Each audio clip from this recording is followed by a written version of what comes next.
Sir, अब महादेव का जो स्टोरी हम लोगों को सुनाते, तो आज दूसरा कुछ स्टोरी हम लोगों को सुना दीजिए प्लीज़।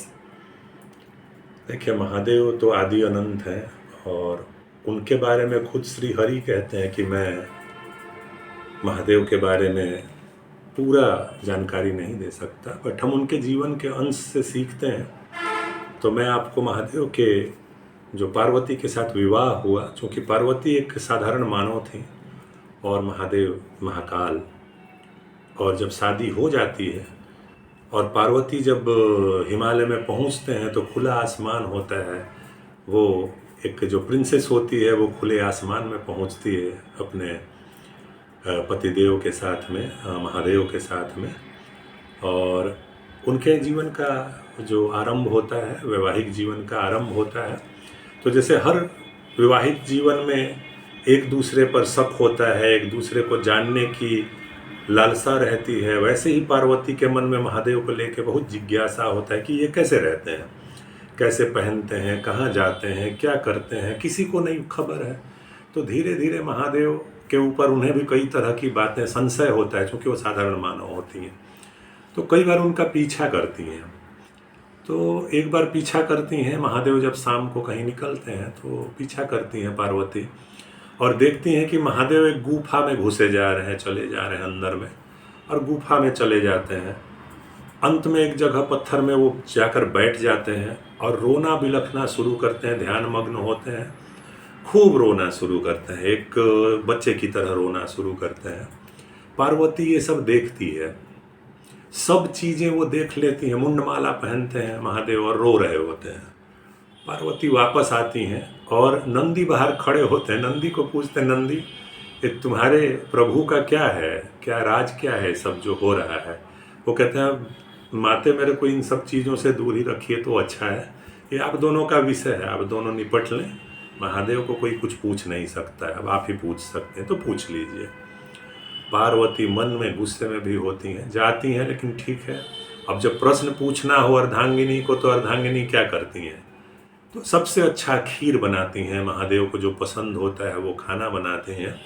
और जब महादेव लौटते हैं रात में तो केले के पत्ते में उनको खाना परोसती हैं। और जब महादेव पूरे डूब जाते हैं, तन्मयता में खाना शुरू करते हैं, तो पार्वती बाएं साइड बैठ के प्रश्न करना शुरू करते हैं कि महादेव, मैं अब आपकी अर्धांगिनी हूँ। तो महादेव एक स्माइल देते हैं, कहते इसमें शक क्या है, तुम मेरी अर्धांगिनी हो। महादेव को लगता है साधारण सी बात है, क्लेम कर रही हैं। फिर खाने लगते हैं, हाथ चाट चाट कर अपना खीर खा रहे होते हैं। तब पार्वती कहते हैं, अरे मैं सीरियस हूँ, आप किसी बात को सीरियस क्यों नहीं लेते? बोलते अरे अरे पूछो पूछो क्या है। तो कहते हैं, आप जब तब जहाँ तहाँ निकल जाते हैं, आप मुंडमाला पहनते हैं और शमशान घाट में जाके आप किसी छोटे बच्चे की तरह बिलख बिलख कर रोते हैं, और आप सर्वोपरि, पूरे विश्व में सर्वोपरि हैं। मुझे बहुत सारी बातें नहीं बताते, मैं अब आपकी अर्धांगिनी हूँ, तो आपके संपत्ति पर, आपके प्रॉपर्टी पर मतलब, और आपके बौद्धिक संपदा पर भी मेरा हक है। जब ये क्लेम सुनते हैं महादेव, तो महादेव बहुत शांत भाव से कहते हैं कि पार्वती, तुम मेरी अर्धांगिनी हो, तुम एक साधारण मानव संतान हो, मैं महाकाल हूँ। तुम्हें भी महाकाली तक का सफ़र पूरा करना है और मैं वो सफ़र तुम्हारा कराऊंगा, लेकिन वो धीरे धीरे संभव है देवी। मैं तुम्हारे बातों का एक एक करके उत्तर देता हूँ कि जब मैं किसी शमशान घाट में बहुत बिलख बिलख कर रोता हूँ, तो उस समय मैं और जीव चराचर जिनका शरीर मृत्यु हो गया, आत्मा भटक रहा है, उन्हें मैं सुन पाता हूँ, उन्हें मैं देख पाता हूँ, उनके दुख को मैं महसूस कर पाता हूँ। तो उस दुख से मैं रोता हूँ, उनके लिए रोता हूँ, उनके मोक्ष के लिए रोता हूँ, उनके दर्द को महसूस करके मैं रोता हूँ। दूसरी बात रही है मुंडमाला की, तो मुंडमाला अभी के ब्रह्मांड का सबसे हाईएस्ट डिग्री है, जिसको हम कह सकते हैं किसी महानतम विश्वविद्यालय का सबसे उच्चतम डिग्री हो। तो ये वो है, तुम भी पहनोगी एक दिन, लेकिन अगर साधारण मानव ऐसे पहनोगी तो तुमको पागलपन के दौरे पड़ने लगेंगे, तुम्हें क्रेजी फील होगा, तुम्हारा जो मस्तिष्क है वो नॉर्मल नहीं रहेगा।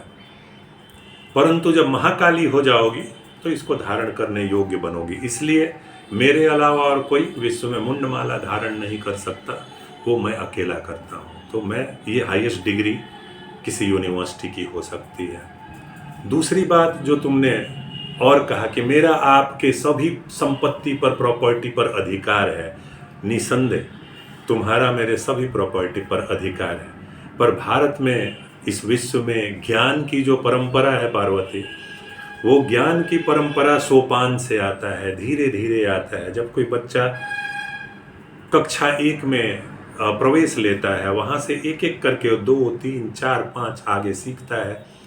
किसी भाषा को सीखना हो तो सबसे पहले उसके लेटर्स सीखता है, तब कहीं वो आगे बढ़ता है और एक भाषा को पूर्ण रूप से वो महारत हासिल करता है, सीखता है। इसका अर्थ ये है पार्वती कि ज्ञान जो है वो शिक्षा प्रक्रिया के बाद में हम ज्ञान अर्जन करते हैं।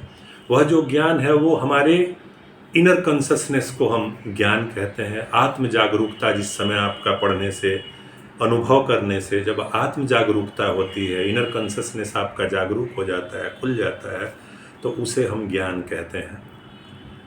और महादेव इस तरीके से पार्वती के प्रश्नों का, समस्याओं का समाधान करते हैं। तभी पार्वती महसूस करती हैं कि हाँ, मैं महादेव के छत्र छाया में हूँ और धीरे धीरे मुझे महाकाली का सफ़र पूरा करना है।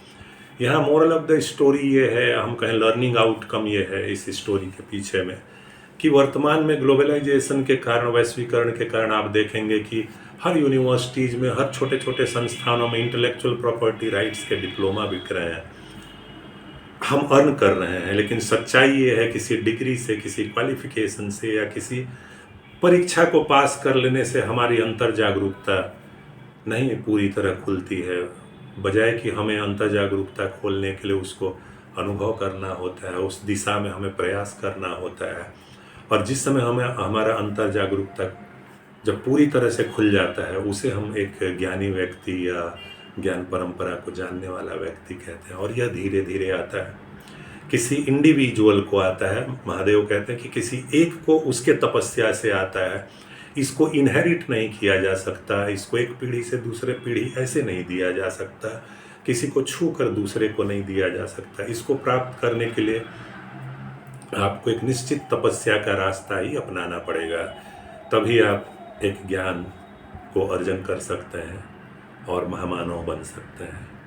सभी को धन्यवाद मैम। आप हर बार एक महादेव का जब प्रश्न पूछते हैं तो मुझे अंदर से खुशी ये होती है कि मैं नई पीढ़ी तक इन बातों को पहुंचा पा रहा हूं। आप माध्यम बनते हैं, आप स्वयं एक लर्नेड लेडी हैं और आपके ज्ञान को भी नमन। हमें भी खुशी मिलती है सर। हम लोग फिर मिलेंगे, फिर कोई स्टोरी हम हमारे दर्शकों के लिए ले आएंगे। बहुत थैंक यू मैम, बहुत धन्यवाद। सभी को नमस्कार।